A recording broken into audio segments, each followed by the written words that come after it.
Good evening, ladies and gentlemen, and welcome to Mathew's Coffee Bar with your usual host, the one and only Reverend Matthew Wambua. I am so excited today that we are back again to that segment where we go bare knuckle, we go without holding back, because we talk about issues, current affairs, we talk about the church, we talk about the government, we talk about politics. Everything goes as long as it's inside acceptable modes and means. And of course, we are men of God. Right in there, we seek to sharpen one another and be a blessing one to another. Welcome aboard. We are live on YouTube, we are live on Facebook. And wherever you are, we really, really want to hear what you've got to say about our discussions. We try to make them as broad as possible, of course. Ideally just to be relevant to each one of us, but more so just to make sure that we are contributing towards making this nation better, towards making our lives better, even as believers, towards sharpening one another and helping one another mature in the things of God. Of course, joining me tonight all the way from the UK, he's still going to be on audio. I don't know whether we will ever have him today on video because he's still committed somewhere, but he's listening. Is one man from two UKs, from United Kisumu and United Kingdom. Amazing man of God in the person of Joseph Odima. Great to have you, man of God, on board. Thank you very much. Karibu sana. Thank you, sir. Thank you. My pleasure, man. My pleasure. Yes, it's great to have you. And of course, the usual suspect, this one, he is always here. He ain't going nowhere because I think I got my hook on his neck somehow. He's another man from the UK, but this time around, he's from another UK. He's called United Kisumu. Yours truly, the Reverend Kenneth Odror Odipo. As always, he tells it as it is. He cuts as sharp as possible. Welcome aboard, Ken. It's great to have you today. Thank you very much. And my one friend who is able to speak, I think, 1 million languages. He can speak Pidgin English. He can speak the Luo. Try Sheng boy and be careful. You won't hear what he's saying. But he's an amazing guy. Plenty of humor. Loved by the young people, great man of God in this nation. I've known him from long time ago, and he always brings a lot of value in our conversations, ladies and gentlemen. He wasn't here last Wednesday, but we are so glad that he could join us today. Yours truly, the one and only David Wakata. Karibu sana. It's great to have you here. And wonderful. Of course, they'll be joining us later on, the likes of Richard Chogo, the likes of Emmanuel Kokonyo, the likes of Michael Musembi from the Papa Center, and a good bunch of that gang. They'll be joining us even as you continue our conversation today. So welcome aboard. Please, once again, remember you can comment, ask questions, agree, disagree, doesn't matter. We are here to have a conversation during these challenging COVID times, but we bless the Lord that we can have this platform where we can talk with one another and be a blessing one to another. Well, guys, here we are today. Last time we were talking about, of course, the so-called COVID-19 millionaires. I don't know if they are billionaires, they are millionaires. I think that is saying it in politely, but David wasn't here, David, by the way. And it was getting hot that time. We couldn't finish the discussion because every one of us was getting crazily mad, about these things. Because we've been saying, and it was confirmed by some serious, hopefully reliable expose by the NTV. And yeah, right now where we are at, of course, I'm told a couple of organizations like the World Bank, and the WHO are withdrawing their funding because, of course, there is a serious doubt that we are actually spending the money that we are being given in a way that is right. So, David, I don't know what your take is in this conversation, by the way. You weren't here, and we really missed your input because there's always just that bit about you that you bring in that obviously comes in with some spice in it. I don't know what your take is, David. Millionaires overnight. Sorry? I said millionaires. I mean, what continues to make me really mad is the reality that the minute that expose was done, next thing we see is that our numbers in terms of infections begin to just go down just like that. I mean, something is not right somewhere. Now, are you beginning to believe our conspiracy theory? Are you beginning to believe our conspiracy theory? Yes. You're almost home. I'm almost home, eh? Yes. I think what I would want to say is this. Yes. I think Kenyans, we are just jokers. We lose 2/3 of our annual budget to corruption. Yes. 2/3 of every shilling that we spend, 2 shillings go to corruption. Yes. We've never raised a finger about it. What is 44 billion? Our annual budget is in the trillion. I think it's what? So right now, is it 1.3 trillion or is it 2.3 trillion? Our annual budget. So it's somewhere close to 3 trillion. Yeah, it's actually close to 3 trillion. So we lose 2 trillion every year. So why are we lamenting about COVID money? David, what are you saying, man? Are you saying we shouldn't talk about this? No, if you're serious, then we shouldn't lament. You can't complain about losing a shoe when you don't even have clothes. I don't see. Okay. Yeah. Okay. Guys find you naked and say, maybe one need the Listen, guy, you're naked. You're not ready to get You should first of all check where the clothes went. Yeah. But we need to we need to get serious as a nation, because these are the things we've been talking about, and I think we've talked about this here. I've talked a lot. I hear you. When this thing began, when COVID-19 began, I remember I made a post on Facebook, and I said, "Listen, there are 2 C's that are on the table right now: Corona and corruption." Yes. And I said the ability to overcome Corona is dependent on our ability to overcome corruption. It's not Corona we are fighting, it's the corruption. Yes. And so the guys talked about it for a bit and then it went down. But I told them, listen, corruption is what will mess us up, not COVID-19. And here we are now. We've locked down our economy, in quotes, because even that was a very corrupt locking down. All right, we did lock down. Remember, I said this again. There are 3 kinds of nations in East Africa. There are nations that locked down. There are nations that lied they locked down, and then there are nations that say they are not locking down. And we know which nations those are. Yes. All right. So we are here. The money has gone. What did we expect? Where would it go? If 2/3 of our economy's resources still go to corrupt pockets, what makes us think that 40 billion is going to reach the right pockets? It's straightforward. So let's stop lamenting.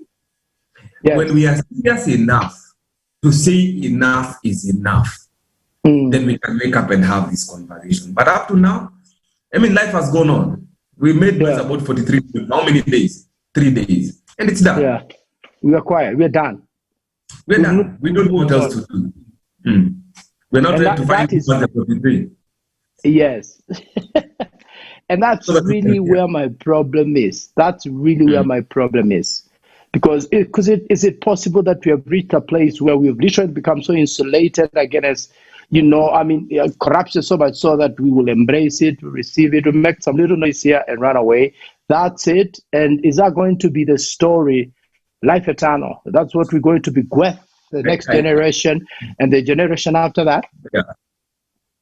I said something. I was talking to some guy and I said this. I think it's I heard it from another guy called Terence Maori, but I think somebody uploaded it to one of the other big authors in the US. He said culture will eat strategy for breakfast. All right? Culture will eat strategy for breakfast. I added to that and I said it will eat resources for lunch, and it will eat talent for lunch. Culture will eat strategy for breakfast, resources for lunch, and and talent for dinner. Why am I saying so? Because we have seen the culture of corruption.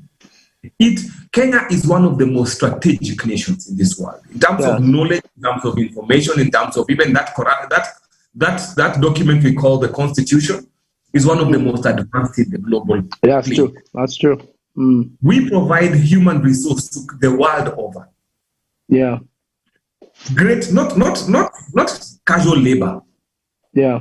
Skilled labor.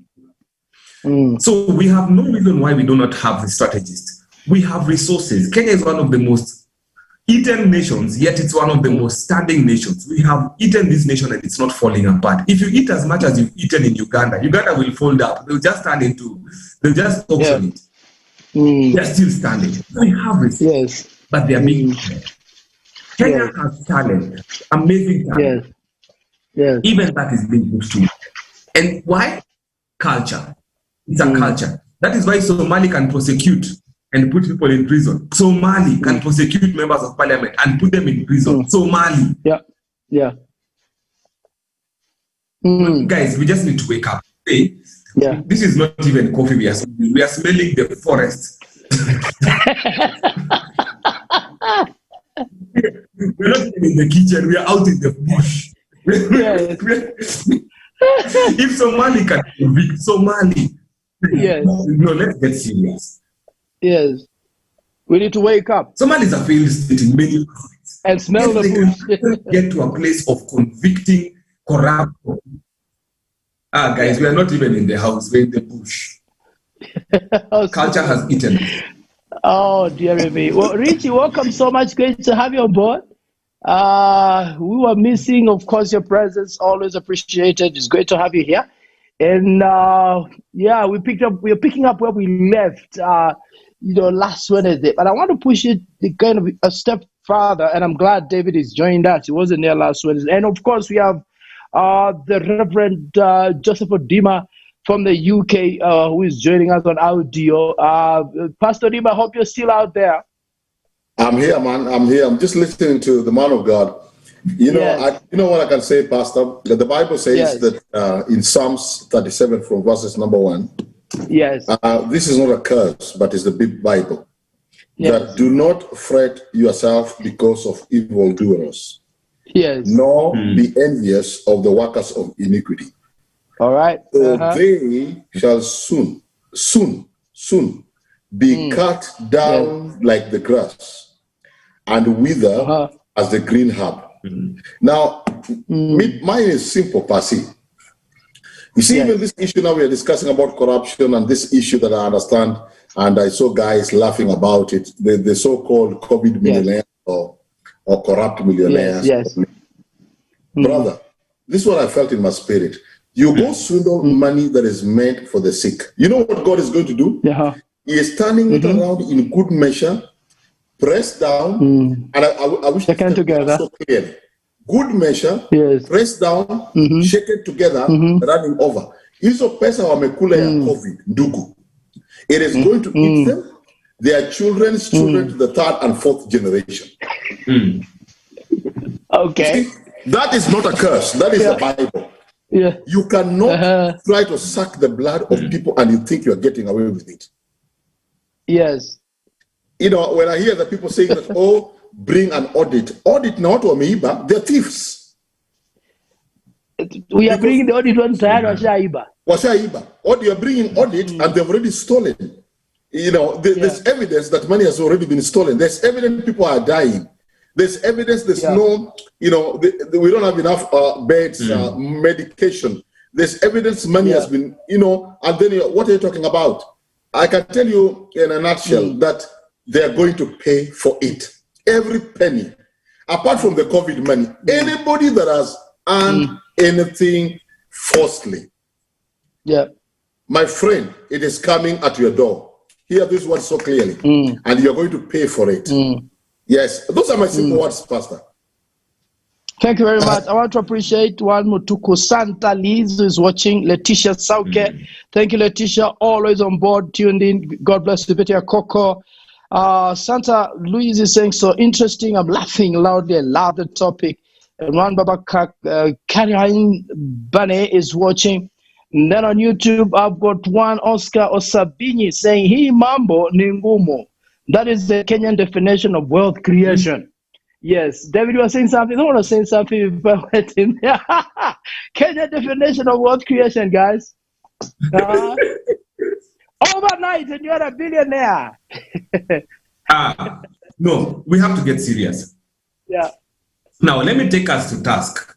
I think we appreciate the fact, and I thank God for what Pastor Odima is saying. Yes. But the reality is, there has to be an uprising. Yeah. There has to be an uprising. People must get tired of status quo. People must get tired of watching everything being bungled. Our doctors are on strike now. Yeah. Our schools are closed. And that's serious. That's serious. Them. Our young people are getting pregnant by the droves. Unfortunately, we are so corrupt that if a father is caught molesting his daughter, the community will rally to protect the father instead of safeguarding the daughter. That is how, and this is, I'm not just saying this out of theory. This was actually in the news. No, it's true. It's a reality we know on the ground, yes. And the family, actually there was a relative, I think an uncle, who molested a girl. And when the family took the case to police, the entire community began to castigate the family and say, why didn't you let the Wazes solve this in an amicable way? Which means just make some reparations and cover this whole story. You're embarrassing us. So we're not going, and that's why I say culture. It's a culture we have built. And let me tell you, Christ, one of the first things that Christ confronted in the Sermon on the Mount is culture. Because he understood that culture is a slave master. Until culture is broken, we cannot rise up and change anything. And culture can only be broken when something higher than the culture comes into play. Unfortunately, the church holds that key, but we hold it dangling on our key chain, and we never put that key to use. We need to confront that culture. We need to transform that culture. We need to be able to step up and call out that culture and say, this is what you are doing, but this is what you should be doing. And we are not taking no for an answer. Up to now, with all the noise that has been made by COVID millionaire opposers, I've not had the voice of the church. I've not had the voice of the church. And that is alarming. Wagata, if I may chime in, Matthew, you know, I'm a little bit quiet here. I'm actually to you, and I want you to address the issue. We are jumping over, but he's brought in a very critical point about culture. And just the other day, we had a conversation with you about this guy who just shot a guy in the head.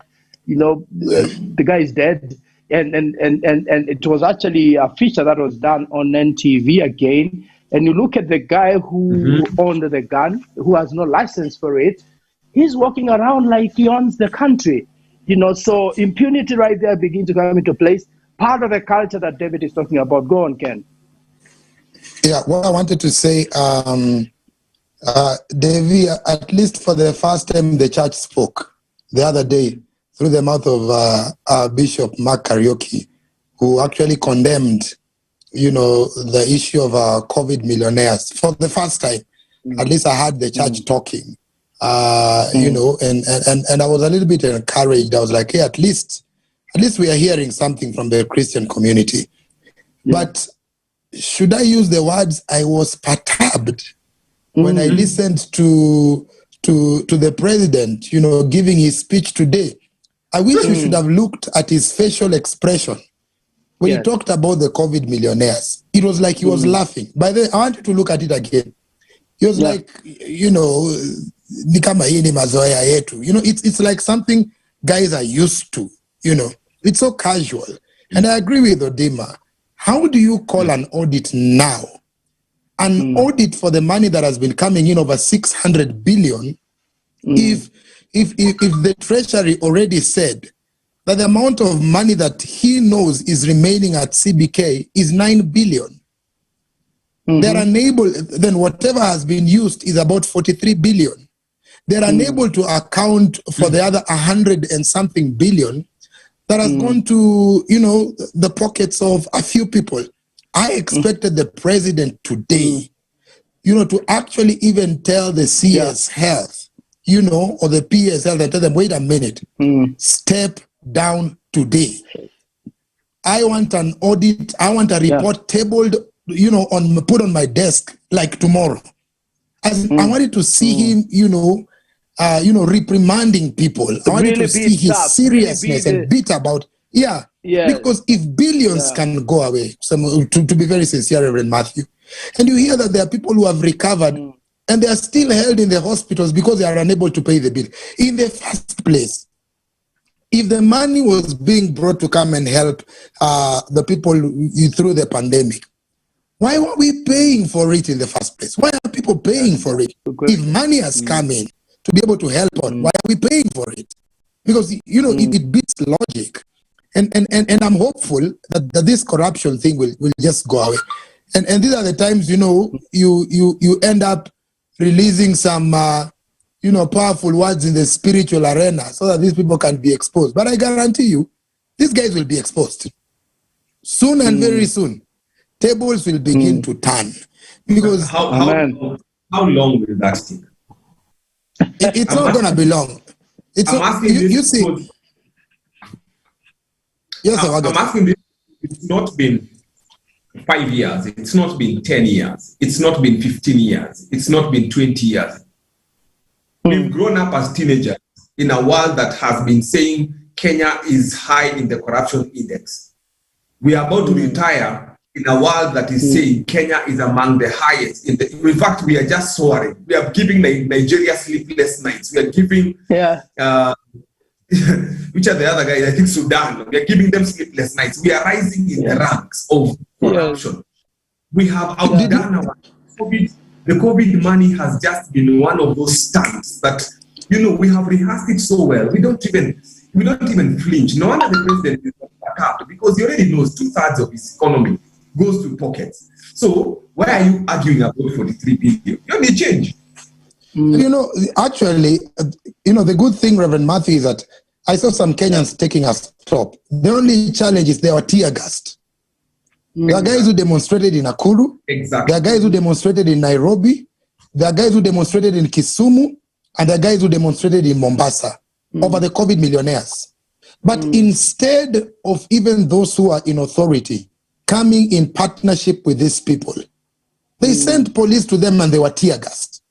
It's like you are being told, guys, you cannot be able to say a word. You are not expected to talk because this is our culture. This is our tradition. This is what we are used to. If you want to make it to the top, be corrupt. If you want power, be corrupt. If you want to get billions, be corrupt. If you want a big house, be corrupt. If you want a good job, be corrupt. It's like it's our culture. But they're going to be weeded out. So, Davy, for us, we might not hold placards. But for me, I'm sure that the God that we pray to is not asleep. If it were not for the prayers that have always been made, I don't think there would have been an expose. I don't think we would have even known what is going on currently. If I may sound a little bit spiritual today, because I feel like I'm in the spirit. Yeah, I'm just about to prophesy. But because by the end of it all, I know tables will turn. Even if it is two people, I expected Kenya to take the way the Rwandese government does. My friend, they know the amount of money you earn.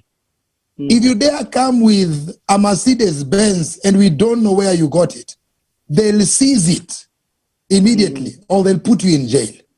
And I think those are some of the things we need to do. Like Magufuli, when he came in, the MPs that were running around with these big vehicles, he told them, drive a Vitz. Why should the government pay for your fuel to do all that manner of stuff? But for Kenya, I don't know whether we are a special case. I don't know whether we have issues. This culture is so bad and it needs to be changed. Culture. Thank you. Culture. Yeah, I've seen a fellow sage of... Okay, go on. A fellow? No, I was just saying, I've seen, the sages, the rabbis are just watching us. They are waiting to chime in a few seconds, The two of them actually, they are just waiting for us.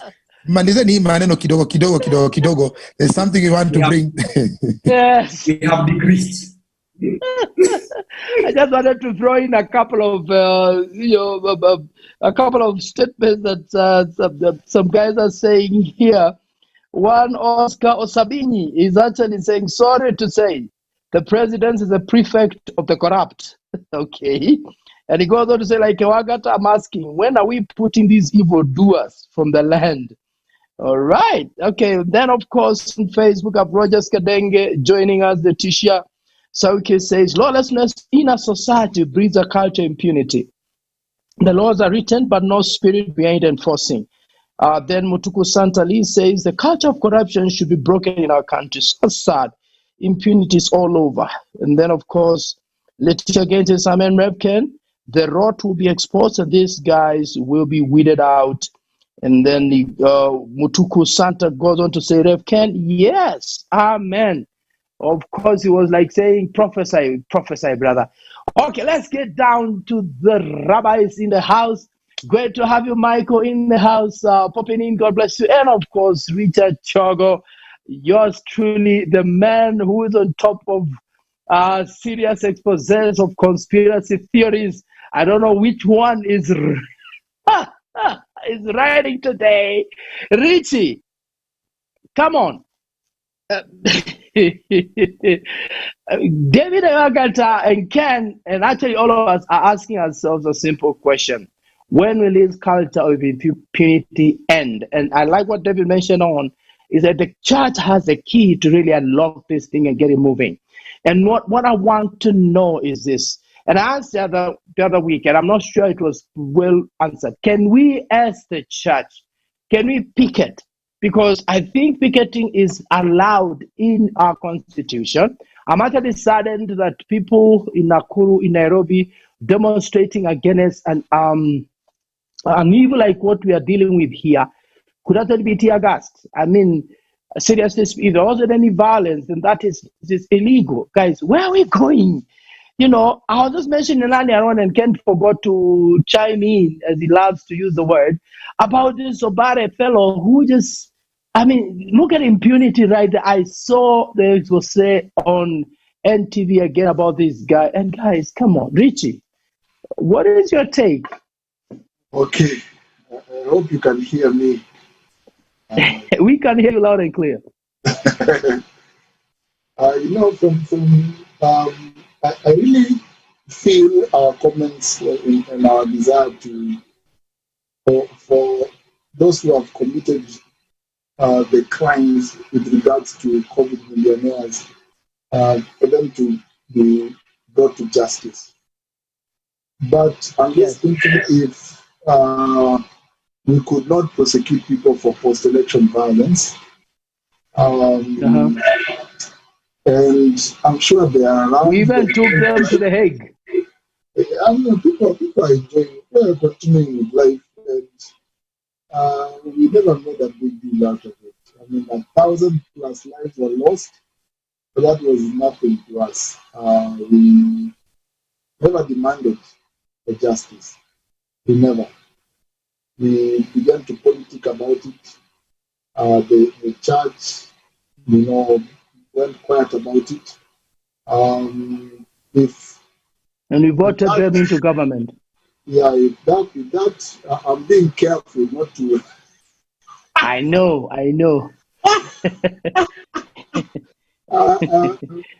But if that happened and we moved on, I'm sorry to say, guys, we will move on. Unfortunately, we will move on. So if you're hoping that something big will happen, some razzmatazz and people will be prosecuted, I'm sorry. The president had to say what he had to say. There's nothing he's going to do about it. I mean, it's not going to go anywhere. I mean, president spare us, spare us. Somebody wrote on Facebook that the only thing that the president opened today was his mouth. He didn't open up anything, So I'm just like, President, enjoy your term. You're not helping us. The people in power, currently are not helping us in any way as such. Okay, small ways here and there, but not significant enough to take us any far. And so, anyway, let's pray. Let's pray that something significant will happen. Richie, since I became a believer, I've been praying against corruption. Honestly speaking, I must. But let me tell you something. I think. Let me tell you something very. Yes. I mean, I'm not even concerned much about the COVID billionaires because that's their nature. It's of their father, the devil, and that happens. But do you know for how long pastors have brought proposals for money to help orphans? They have put pictures, and they have been given money, and they have eaten that money. Do you know how long that has happened? Big. I mean, helping many orphans. How evil is that? In fact, it's more evil than for a non-believer to steal COVID millions. For a pastor, for pastors to get clothes from abroad, and they come and open a boutique for their wives to sell those clothes. If that's happening in the house of God, let's not kid ourselves with being angry with COVID billionaires. We need to put a mirror before ourselves as the church and say, for this to happen out there, for impunity to happen with reckless abandon out there, it means something is terribly wrong in the house of God. And you mentioned about the church. How can the church come in? How can the church make a difference? Last week we talked about leadership. And by the way, I've done that. I think I'll send that. I was supposed to send. I'm still waiting for it. I'll send you tonight. If I go to sleep, I'll send you. But again, I'm thinking if culture is a problem because now it's become acceptable. I mean, those COVID billionaires, let me disappoint you, Kenneth, and I respect your faith and David. They will be exposed and we will elect them as governors. They will be exposed and we will elect them as MPs. They will be what happened to NYS? We elected them. Good people. They're governors. Yeah, we elected them. That's what we do. And even when you want to impeach them, they're still defended by high officers. They're untouchables. Exactly. It's sick. There's something horrible that's happening in this country. Talking about culture. So the only way you can sort out, okay, in the meantime we can protest. In the meantime, we need one of us to become the Martin Luther Jr., Martin Luther King Jr., or even the original Martin Luther, who posted the. Is it how many? Was it 99? On the door of the Catholic Church. Yeah, those who did churches. We need a Martin Luther, and I sense in my spirit. Now this is the only moment I'm a bit spiritual. I sense God is saying something to you. God is saying something to you. To just become a Martin Luther. We have a Martin Luther in the house already. Offer yourself as a living sacrifice. I just need the ground as a finish. Holy and acceptable. We'll bring the host. So that in case, God forbid, but somebody has to take what Kipsang Muge and Joa began to another level. Somebody has to. But it's true. I think it's true. Yeah. No, this is not something you volunteer. Yeah. And then secondly, there's a long-term plan we can come up with. And we talked about leadership last time, but we also need to revisit that, powerful word, because culture can only be, taken out by a stronger culture. What's a stronger culture? Christianity is not just a culture; it's supra-culture. It means it can get into any culture and dilute that culture and take over that culture. It's super culture. And Ken, you thought you knew all the vocabulary. Oh, sorry. Now there's another that is not a vocabulary. That is just normal English. Talk. But okay, go on. About discipleship. Yes. Discipleship, we need to really revisit discipleship, because I'm guilty. There's something we're not getting right with our discipleship in our church. There's something we're not getting right. And until we get that right, because these guys who are stealing this money, you'll find them in our churches. You'll find them in our churches. They started in our Sunday school. I saw a pastor talking against COVID millionaires, and yet a key member of his church was implicated in some corrupt deals in this, city of Nairobi and in the government. And I know that's a key member of his church. And I'm thinking, something needs to change about our discipleship, because if our discipleship is churning out just choir members and ushers, if it's just churning out, evangelists who keep shouting all over the place without making much of a difference. Sorry, Master Evangelist cannot do it. It has to churn out people who will, change the work ethic at Sharia House, the work ethic at, some office somewhere. Something has to change about our discipleship. And I don't think it has changed. We need to revisit that conversation. Let me just stop there, because I see my fellow sage has loaded. I can see it's... He is loaded, ready to roll. 101%, and I'm messing up, let me allow you to say a few things. Yes. Let me just read a couple of comments before you go on. Actually, from on YouTube, we've got still Oscar Sabini saying Jogo ameanza na PV, amefungua kidonda. And then he goes on to say, we will move on. Wow. He goes on to say, so the cleansing starts with the house of God. Thanks, Jogo. Then Isaiah Opio, Jogo, you are spot on. Have you realized the schools owned by churches charge higher fees beyond the affordability of surrounding or neighboring communities? Explain. Also, Sabini says, I dare say that if you produce 100-fold of the fruit of the Spirit in this generation, then you must be very tight with the Lord.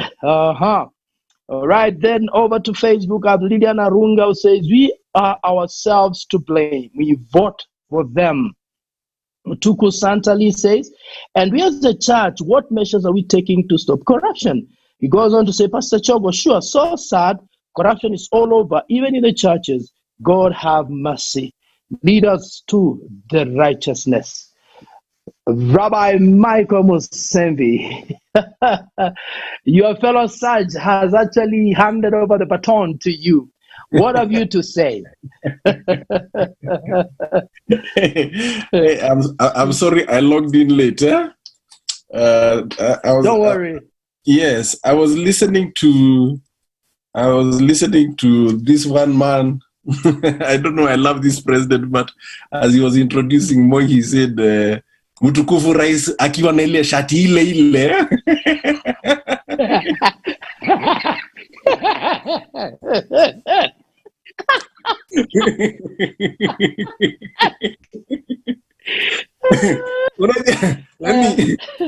CID could not wait for that man to finish his speech.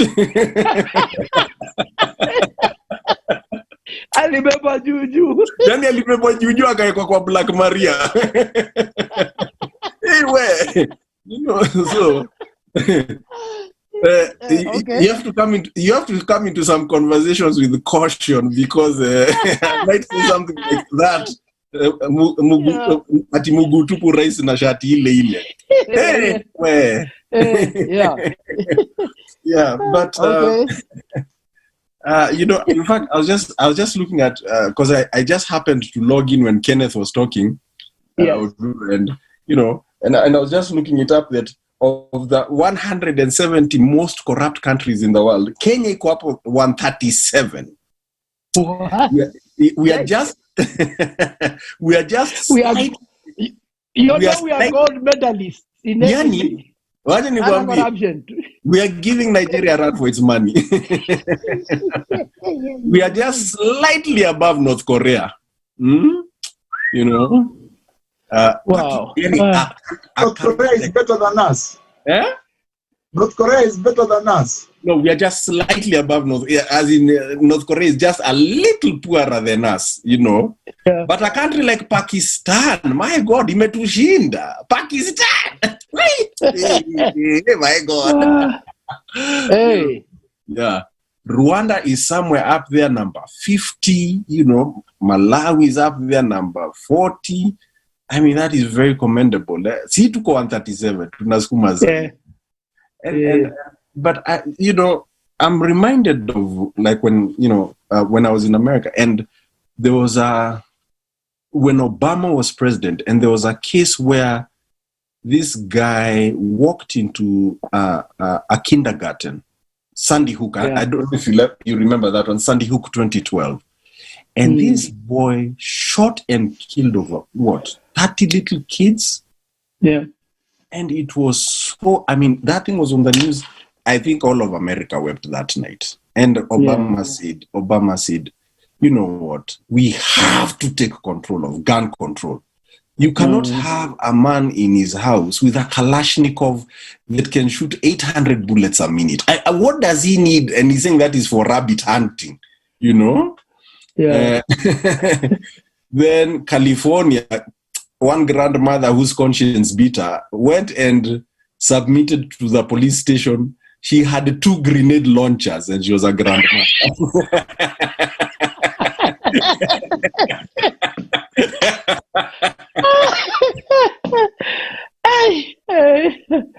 Oh my.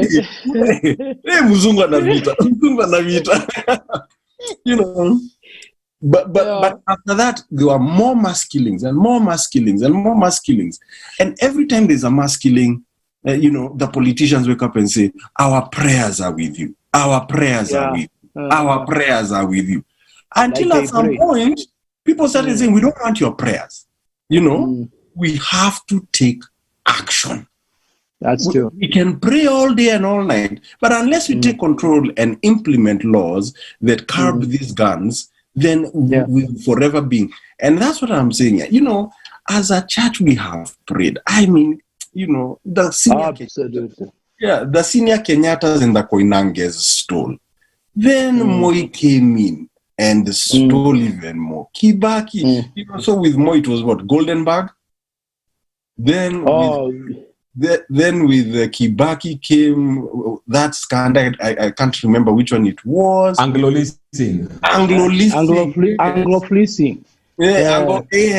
Ango. You know. Anglo-fleecing. Yes. The Kenyattas stole in their millions.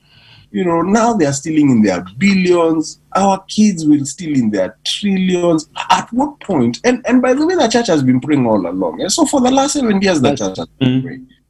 I think faith without works is dead. At some point, we need to act. We have to do something. I was invited into a meeting for the what is it called? The sexual reproductive bill that is being sponsored by IHICA or something. And I logged into that, and I was, my God, I didn't know that, you know, so they're saying our girls at 10 years old or 11 years old or something, you know, they can get contraceptives, the law that they want to pass, they can get contraceptives without involving their parents. They don't need. All they need to do is inform a teacher. But that same teacher does not need to inform the parents, but that same teacher cannot prescribe a Panadol to that child without the parents' permission. You see how convoluted that is. So mtoto anaweza procure abortion, si lazima ambie mzazi, lakini Panadol haezi chukua bila mzazi.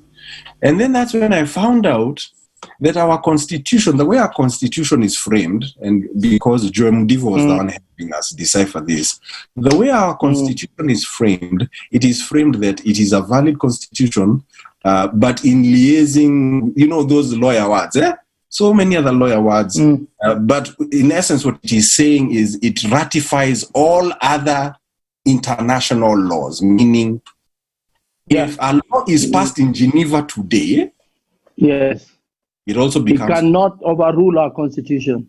It actually becomes part. It becomes part of our law. Yes. So what the church fought for in 2013, oh God bless you. I remember. The church fought for the domestication of that law, meaning even though it is signed in Geneva, and yes, we could recognize it, but it has to be domesticated in this country. It has to be ratified by the common mwananchi of Kenya. Otherwise, they would have been passing law in Geneva, in OAU, in Addis Ababa, wherever, and they're being so that's how they wanted to introduce the gay agenda into Kenya, without because they knew our culture wouldn't accept it. But if it is signed in Geneva, it will be accepted. So what they are now trying to do is every loan they give us has to have certain terms before we receive it. So number one, it cannot be used for, as they call it, proselytizing, meaning it cannot be used by any churches anywhere or religion. It has to have no discipline. Yeah. So what I'm saying is, at some point, we as a church have to arise.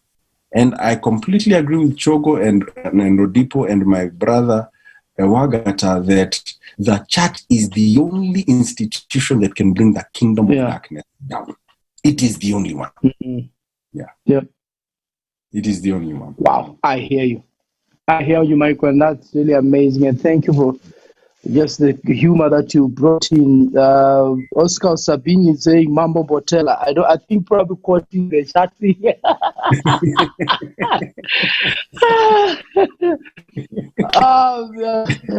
Robert Joseph Odiba, are you still there? Joseph Odiba, are you still there? You know you are. Yes, I'm driving. Yes, but I'm hearing you. Can you hear me? You're hearing the conversation. Yes, I'm enjoying the conversation, to be honest with you. You know, I just wanted to say something that you might blame even the Europeans, especially the United Kingdom, the country we are in. The reason why the United Kingdom decided to leave Europe is because they discovered that there are some laws that were going to be passed in Brazil that were against some of the things that they believed in. Okay. Now is the time the United Kingdom left the European Union. In fact, you know, we can say a lot of things. I don't like saying this, Pastor, but let me just say it. The problem we have in Kenya, or you guys have in Kenya, there's no leadership. Yeah. Completely. I listened to the address today from State House, and I really wanted to hear what's happening. And just like Reverend Ken said, when it comes to the issue of even the so-called KEMSA and the money that was lost, you could see it as being said by a light touch. Yes. My friend, if today whosoever is called what puts down their feet and they say that this kind of things that we are hearing, we don't want to hear it anymore, things will begin to change. But it looks like everyone, everybody's on their own, and God for us all.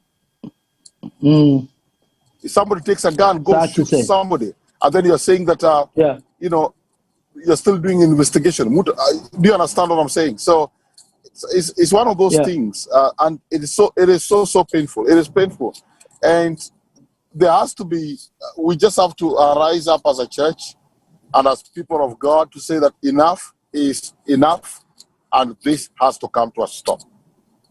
Yeah. I don't know. I hear you. Yeah. I hear you. I think, guys. I'm glad, Joseph. I'll be coming back to you in a short while.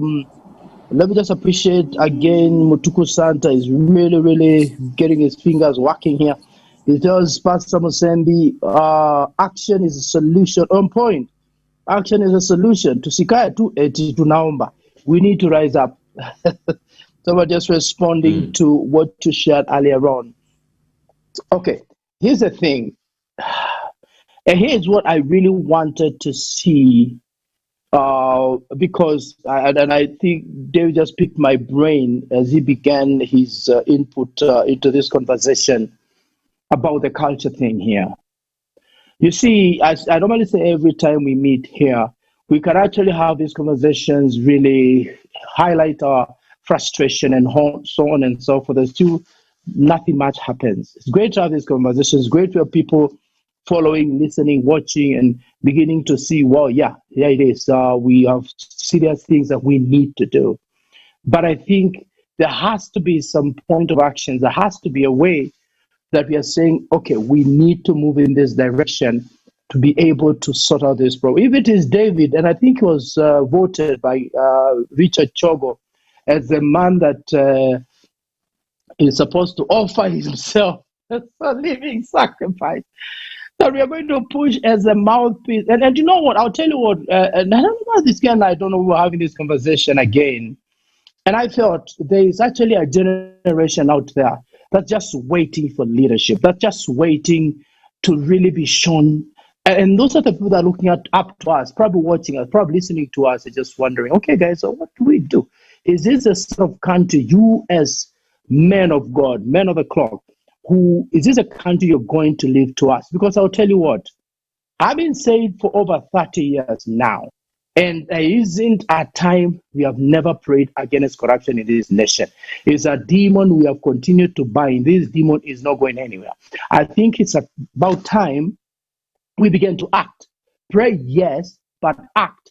I'm thinking, of course, that there has to be a way.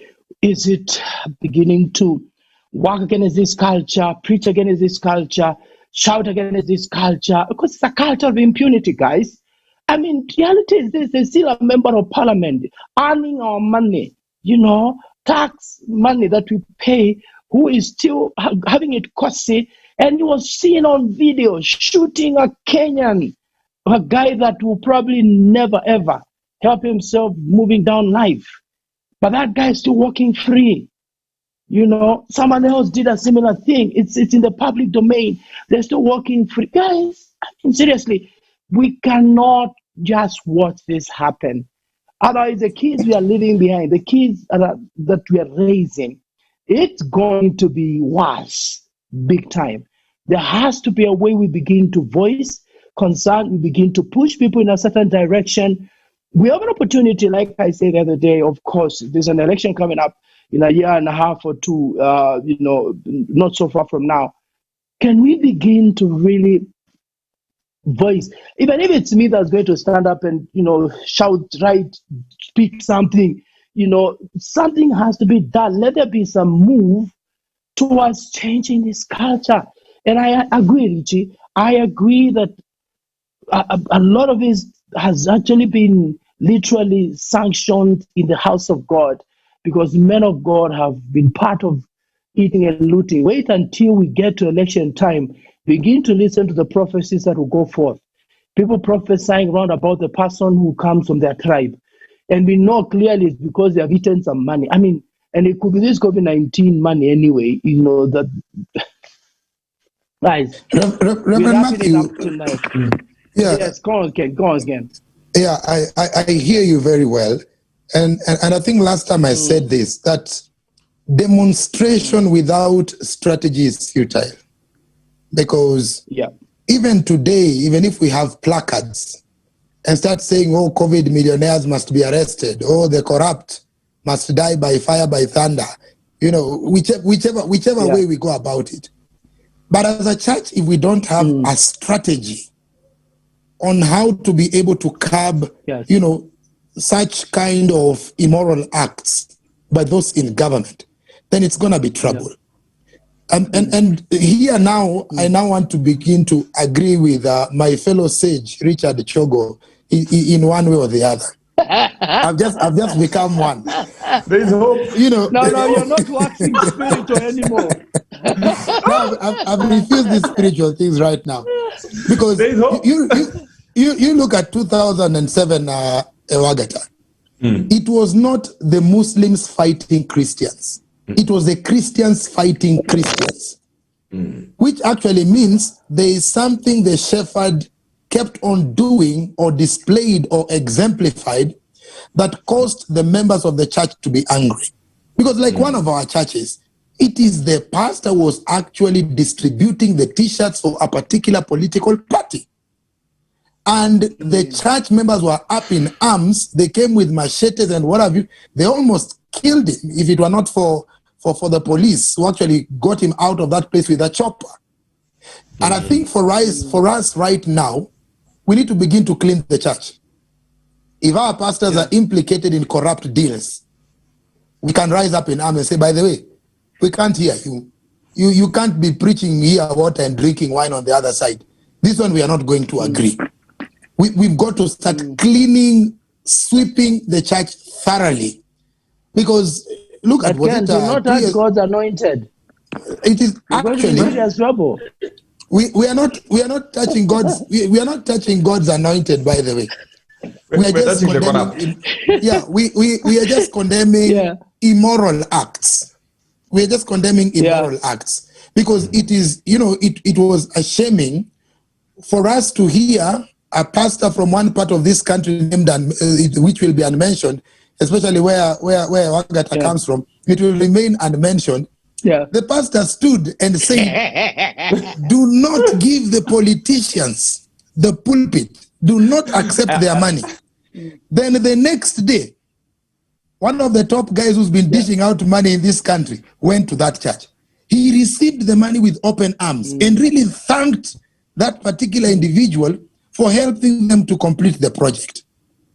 Until you wonder, okay, wait a minute.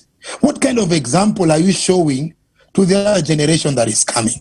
No wonder we wouldn't want to raise up another generation to take over leadership because they will spoil for you.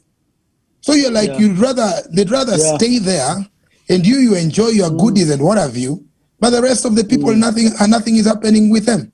Right now, I just looked at news in my 40-inch screen here, and I just realized. Did I say something wrong? And I just lifestyle audit. Is it a lifestyle audit? We know his salary. How can you afford that? We need to do a lifestyle audit. I now understood why the president, talked casually about the COVID-19 millionaires, because it has just been reported here, in Citizen, that the first family is actually implicated. It is involved. It is part and parcel of it.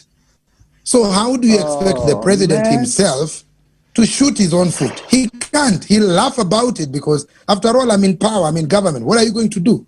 And that's why these politicians would always want to come back to power every single time, because they want to amass wealth. Look at Obado right now. There's a family graft affair. You've brought in all your children, bought a house for them. One of them, they've bought a house for her for 45 million. You're wondering from where? And we know your salary is not even 1 million shillings. We are wondering where, and he's actually, him together with the entire family is going to court. But because you can be able to buy or bend justice in Kenya, they'll be set free. And so it's like there's nothing much we are going to do. To be very sincere, I also now don't know what to do, because I'm now wondering. You're beginning to sound like the president at one time. Oh, dear me. Well, okay, fine. I want to appreciate Rose K. Murray, who just joined in. Santa Lisa says, Reverend Matthew, the prophecies. Reverend Ken, oh yes, the church needs to be cleaned. And then Letitia says, spot on, Reverend Ken. Strategy is key. When we pick it, even if it's constitutional, we need forerunners who can sacrifice for the cause. We have one who has offered himself to be a living sacrifice, seconded by Pastor Richard Chogo. Glory to God. David Wagata, we are putting you on the stand. And then we have got Oscar Osabini is actually responding to what Reverend Odima was saying earlier on. Pastor in UK, are you saying in essence that the church has failed to provide direction and leadership? I wonder, is it the church or the political class that is a problem? And then, of course, he goes on to say, I think the church has been praying a lot. It's just something else we can do apart from staying on our knees. And then, of course, he threw in a laughing emoji saying, touch not the Lord's anointed. Well, guys, kind of just wrapping it up for tonight because my time is spent. Reverend Odima, someone is asking if you're still listening. I'm listening, yeah. Are you saying, in essence, that the church has failed to provide direction and leadership? Is it the church or the political class that is a problem? I want to say it in the 2 words, Pastor.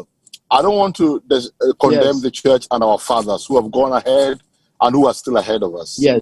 But I can tell you today that we have wonderful fathers today who have labored in the ministry if they stand. And having said that, I don't need to really condemn our daddies because they have stood. But we have fathers today, wakisema, if you want to kill us, so be it, but this nonsense must stop. You know who I'm talking about. If they will rise up now and we are sons who are still learning under them, rise up with them. I can assure you that from the top, the house on the hill, they will bow and they will listen. Look in the Bible days, Pastor Mathew. When the prophets of God rose up and they said, thus saith the Lord, even the kings who are wicked had to bow. They listened. They listened. Yes, I know that if we're waiting for the leaders, Ndugu, which ones? Me, there are ones which I thought will rescue. But you can see, I don't want to mention names, and you know what I'm talking about. Now the ball is in our court. Our prayer is, may God give our fathers the spirit and tell us, sons, we are ready. Let's arise. Yes. Let us arise. The playing with placards will not help us. No. Our fathers just need to arise, man. I can tell you today, if they do, if we have some of our fathers who are the bishops, they do now, and they speak, and we stand with them, you'll see how the airwaves will change. Yeah. So the ball Thank you very much, Joseph. Thank you, sir. We hear you. Okay. We hear you, absolutely. We hear you. Reverend Chogo, you give us your closing comments. Actually, someone says, kudos. I vouch for Reverend Richard Chogo. The gene of sacrificing is in him.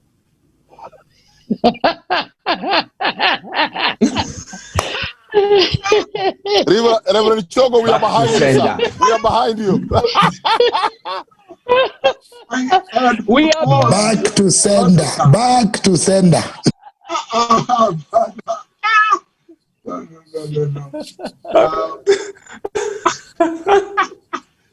Jesus died for. I've not said anything. No, I'm just. In fact, I have been silenced. Died for all of us. So you've been very humble. None of us. Anyway, I appreciate the proposal to volunteer myself, and I'll go and pray and hear from the Lord. What he has.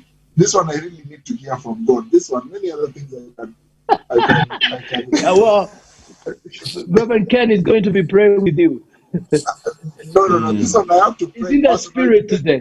Personally, from the Lord. I can't trust anybody else in this one. But good people, we need to begin some conversations at some level and begin to change the narrative at several levels. And my burden right now currently is to see how we can begin to change the narrative at, as I said earlier, at the discipleship level. I really feel I need to push this. I really feel I need to be loud about it. And so if I get in touch with, I'm asking some hard questions. I'm asking some questions, those who I find myself with, and discipleship questions. And I feel if I can influence a few people around me, and they will influence others. And I began a journey with some people last year, and this COVID threw a few things, all over the place. And so I can ask, we can continue with the conversation because I'm trying to challenge them in a certain way, and I hope that they, in turn, one of them impressed me because he said at the beginning of this year, he had begun pushing that conversation to about 180 young people that he was working with who had just cleared Form 4, and I was encouraged. And I'm hoping that we can push that. I know Wagata is having conversations with the young people in different spaces. I know, Kenneth Moore has influence in so many corners. I know Rabbi can be listened to. And so my last challenge is to continue pushing. Let's be brutal with discipleship conversations. I sat, I've been sitting with different young people, and I'm not shying away. Previous days to shy away from asking some difficult questions. I am not shying away from asking difficult questions about morality, about how they are living, how they are spending money. I'm not shying away from that. I'm asking difficult questions. Get annoyed with me, walk away. About sexuality, I'm asking hard questions. And I'll gather with Masana, but I've got to ask those hard questions. I've decided that's what I'm going to do. I am 47 years old. I don't have time to waste. If I was 20, I would be Dali. But I don't have to impress people at my age. I will ask the hard questions to people around me. And that's what I'm doing. That's what I'm doing. I pray that we do the same. I hear you. That's really one amazing thing. Richie, I bless the Lord, of course, Pastor Wagata. I have known him, but man has a passion for young people. So I am sure right there you've got support. I know Pastor Hussein is very open-minded. I know the guys that come on this platform, the likes of Kokonyo, the likes of Michelle, are open-minded guys. They're open enough to be able to say, okay, fine, if this is what needs to be done, let's start a movement. If it's resources that need to be plowed in, if it is whatever needs to be done, let's start to touch that generation, to speak to that generation. Let's start a movement. Just a couple of years ago, I don't know who was it. I can't remember this guy who started the Promise Keepers movement. And in one day, he could gather millions of men in the streets. You were there. You were in the US, Michael. Yes.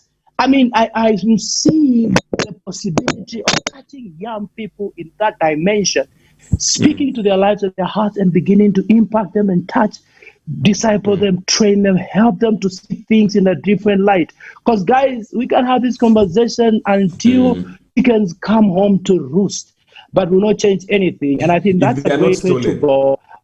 Richie, you need us. Yes. So, Richie, where you need us, would you please just sit us down and tell us, guys, this can be done. If it means beginning to go to our churches, beginning to marshal these young people, put them together, let's have this conversation pushed further, I'm sure we can be able to do that. And that would be really, really helpful as we move. I'm coming to you, David, as you give us your closing comments in a minute. But let me just say here that also Sabine was saying, I'm hearing that the church is not speaking truth to political power. I think he's reacting to some of the comments that you've been making. And of course, also, he says, discipleship needs to be enhanced, and we need to mentor and influence believers to be agents of transformation in our society. Over to you, closing comments, David. I like what you've just mentioned at the end. We are not speaking truth to our political leaders. I think that's a huge statement.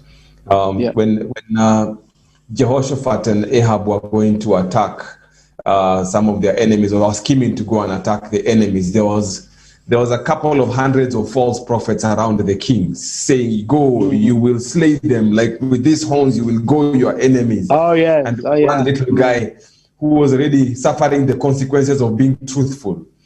And Jehoshaphat says, no, isn't there a prophet of God in Israel? And finally they brought him. And true to the word, he said the things that Ahab did not want to hear. We need to speak. I don't think the issue is speaking. Are we speaking truth to our leaders? I think truth has become one of the scarcest commodities in our generation. Nobody wants to handle the truth. In fact, they will crucify you for truth before you can finish a sentence. I like the fact that we are thinking forward. And now we'll say this. I'm done with, I'll still keep on praying, but I'm done with that passive action called prayer. Because in my experience, prayer is action-oriented. If I prayed for young people for all the last 20-some years, nobody would invite me to go and speak to them. I had to speak for the young people, for somebody to say, there's something you're saying. The same way, if we are going to pray for this nation, we also have to speak for this nation. We can't waste our prayers in the closet and not utilize them in voicing what is wrong in this nation. They say, character is caught. It's not taught. It's caught. That is why, in as much as the president will stand and say we are dealing with these things and beat up his pieces of paper in front of us, we know that the reality of the actions behind him are saying there is nothing that is going to be done to any of these corrupt people. The president holds the sword. When he was being sworn in, he held a sword. And the Bible says the king does not hold the sword in vain. If the president today said things must be done right, they will be done right. It doesn't matter who in this country stands against him, he will pass through it. And so we, unfortunately, the incapacity to deal with corruption in this nation sits directly on the seat of the president. But we must be able to stand up and say, let's galvanize as the voice, because there is a prophetic voice that also is missing. The mantle for the prophetic voice to charge the president to call out the leadership of this nation sits in the hands of the church. The church cannot delegate it to the opposition. The church cannot delegate it to civil society. The church cannot delegate it to Atuli and the Kotu. We have to take that mantle. I feel it's time for us to rise up. We've thanked our fathers many times. We have appreciated their effort. No, we need to sit down with them and say, listen, we will need to walk a different journey. Give us the support we need, because I don't see many of our fathers being able to stand and start agitating at this point. But let's sit down with them. Let's sit strategically. Let's say, listen, we appreciate what you've done. You've done well in building a community of believers. Huge. Deliverance Church from zero in 1971 to over 3,000 churches. That is a mammoth leap. CITAM started in 1974 and in 64, and up to now we are still talking 30 churches. We have done, our fathers have done amazing work, even just within deliverance churches. If we bring in the redeemed, if we bring in the PhDs, and we say, guys, we need to galvanize and read from the same script, we can change this nation.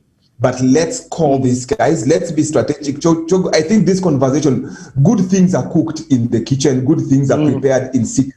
We need to have some sittings out of the screen and begin conversations and say, guys, by the time we come out again, we come out with a direction, yes, as Pastor Michael says, that is biblical, that is change-oriented. William Wilberforce sat down and wrote 2 statements in his diary when was this? On 28th October 1787, he wrote this in his diary. God Almighty has set before me 2 objects, 2 great objects, 2, not many things, 2 great objects. The suppression of the slave trade and the reformation of manners. Period. And to those 2, he achieved. Slave trade was banned, and people began to apologize for the bad behavior of calling other people subhuman. And unfortunately, we need a reformation of manners, because we are not human to the political elite. We are collateral. That is why over 2,000 of us will die in 2007, and nobody is culpable. And so we need to have the separation. In fact, it's slavery. We are a slave. We are enslaved. We didn't lose our colonial masters. We just changed the color of the skin, but we are still colonized. So we need to wake up and say, guys, we need to have a freedom of the people who are enslaved, and we need a reformation of manners, culture, of corruption. Asante. Wow. Thank you very much, David, for that contribution. I'll just throw in a couple of comments again as we run down the program today.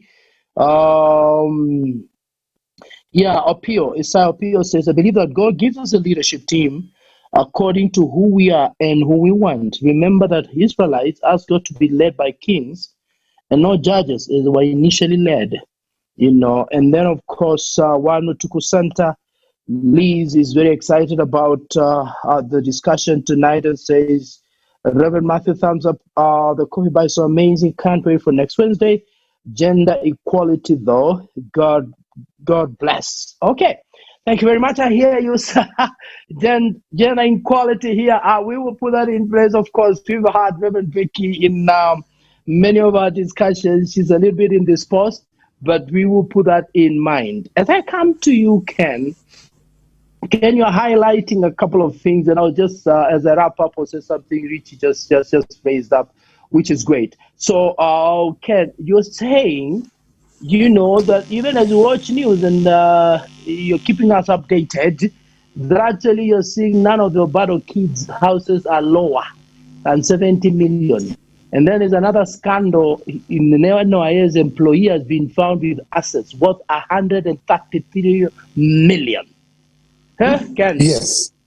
Closing comments. And it is very painful that whoever is being found with a scandal, whoever is being found with a scandal is a very small fish in the NYS scandal. And I don't know why the government always runs towards those who are not able to sort themselves out in terms of justice and what have you. This conversation reminds me of the years when I was the union representative of Nairobi Airport Service. And it reminds me of the times I even went to court. Yes, I went to court to defend the rights of the employees. And we actually won. And I think a solution, apart from the leadership that Richard Chogo would want to bring to the fore, I think we need to bring the lawyers, the Christian lawyers that are around, and have a discussion about amending the Constitution, the clause on how to deal with corruption. Because if we could be able to rally supporters during the time of, the Constitution issue, when the entire church, the churches were saying no and what have you, can we be able to use the same strength to craft a law that will be able to stop corruption in this country? To an extent, if anyone thinks corruption, when they see the consequences or how people have been dealt with in terms of corruption, then they will run away from it. So if you can, in that leadership program, if we can be able to bring in, the joy medievals of the day who are mentally astute, they understand, the Constitution and the laws of this country and what have you. I believe almost all our churches have got very great minds in terms of matters law, whether it is constitutional law or, whichever kind of law that we are talking about. Let them come and educate the church members on the importance of understanding the current Constitution and the power that they have, they as citizens, to be able to use this Constitution to be able to benefit them and all in sundry. Because the challenge is believers don't act because they have not yet read that Constitution or they don't know what to do with that Constitution. They're like the people from where I come from. If Baba has read it, then everyone has read it. And that's our fault. Yeah. Because we don't read it ourselves. We don't read that Constitution. And so we need to be taught about it so that we know, guys, if you keep on electing the same people every time when they dangle a carrot to you and you elect them every now and then even if you pray for 40 years for these corrupt people to go away, they will never go away. Because the power is with the people. Somebody say people power. The power is with the people. And the people can be able, to read that Constitution and say, by the way, you guys have stolen enough. We cannot allow you to steal again. Yeah. So we are denying you an opportunity to occupy any position in government this time round. Because we cannot allow you to continue protecting yourself. So we need to just bring in these people, let them teach us. And after teaching us, we can't just get fat with the teaching. We act on what we have been taught. And I think that's going to help us to be able to bring a solution to the many things that are bedeviling this country. Thank you. All right. All right. Let's have Michael with your last word. Mike, give us your kicker. You know, Yes, the good eyes. the kicker. It is like our marathon runners, back in the day. Yeah. They would win the gold medal without, and then, Mzungu has always this. So what was your strategy? How did you, because there's always a scientific method. Strategy, bro. Yes. The man just said, I ran. I just ran. That is what I did. Yeah, I just ran. What tactic are you talking about? The man has broken a world record just running. Nasa hizo. Amekaza mala hapo mazee Switzerland. Hey, wanajibei mala nini? I was once told that when there is a mist in the pulpit, there's a fog in the pew. That's a tweetable tweet, man. Yes. All right. Yeah. In the pulpit, there's a fog in the pew. If you hear what we are discussing from the pulpit, I was listening to one, these old time preachers, those guys who, Billy Graham's time, and they used to say, the leaders of this earth speak from their podiums, but God speaks from the pulpit. Hey! Yeah. God speaks from the pulpit. Yes. All right.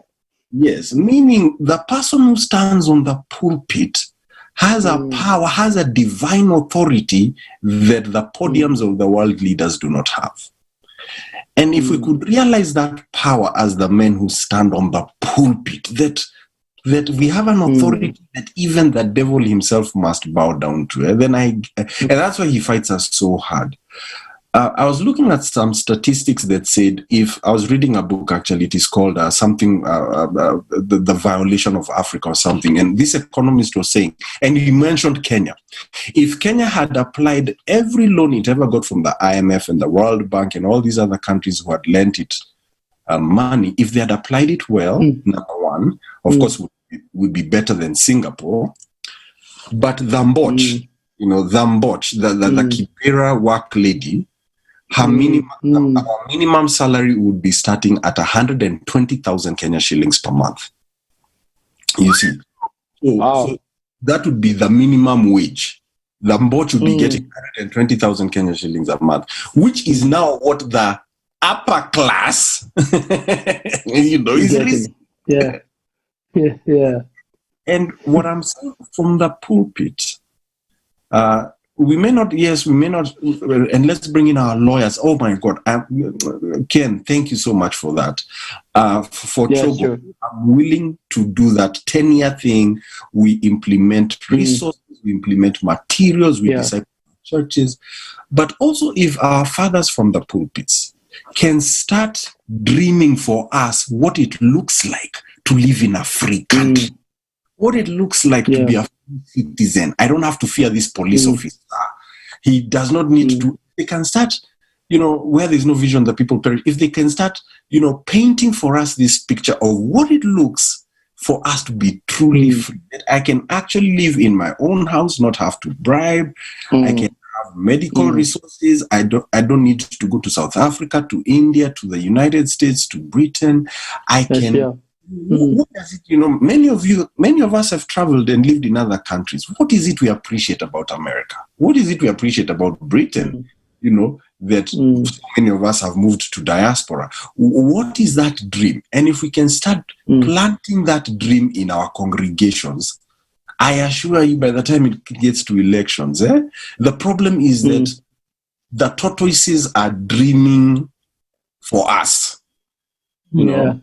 Today we were laughing, I don't know, but our MP back in the day was Munu Mutisia, and he was uneducated. The man goes to Canada with Moi, the man sleeps on the floor because he can't see a bed.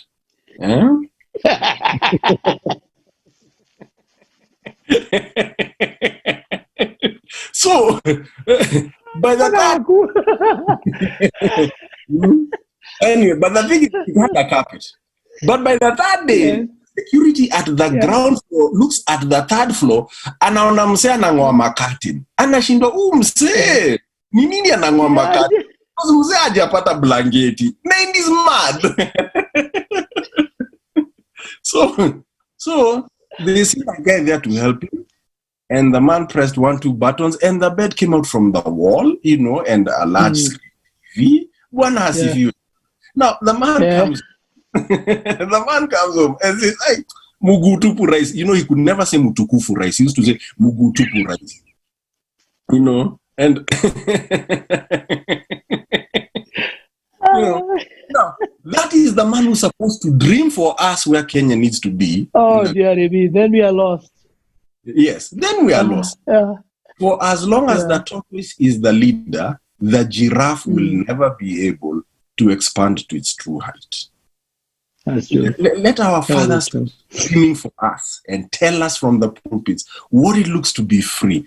And I can tell you, just like the way they paint for us salvation, a man preaches such a beautiful salvation message. Ken, you are there.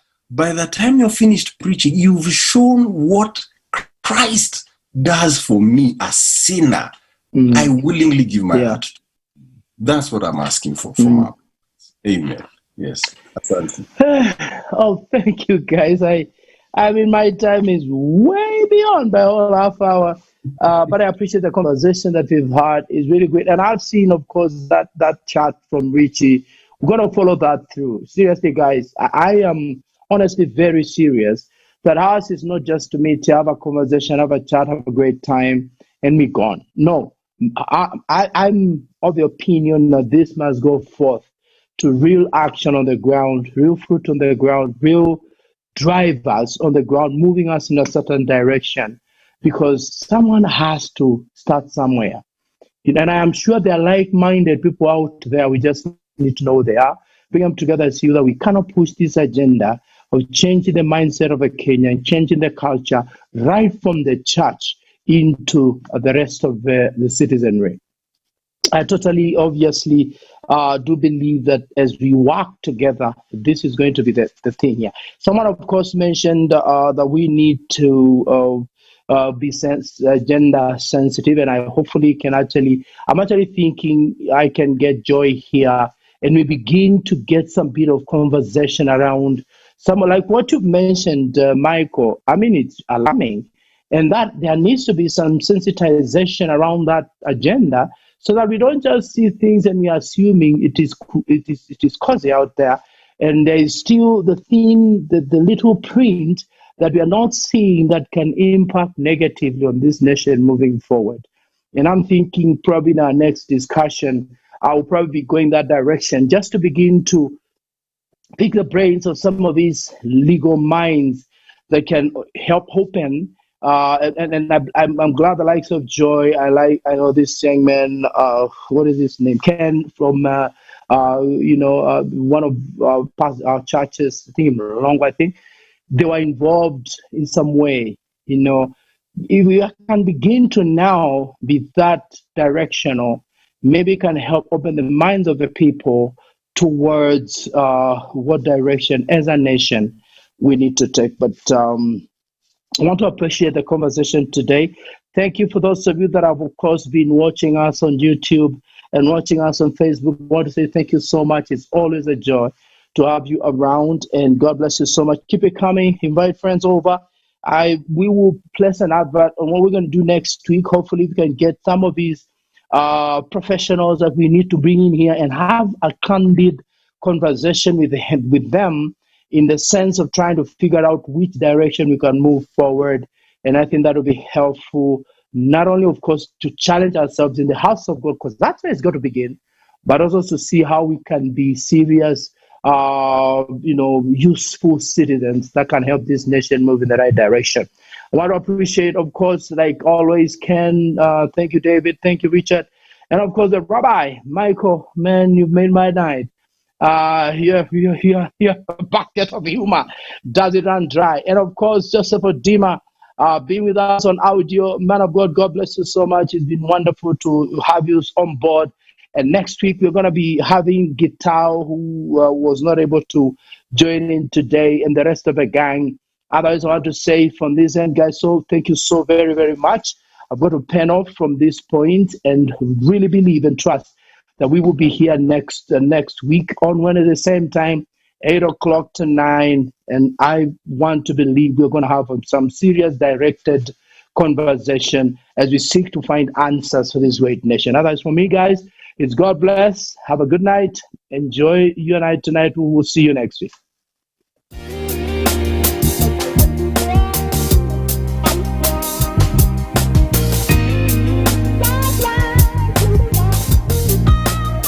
Bye.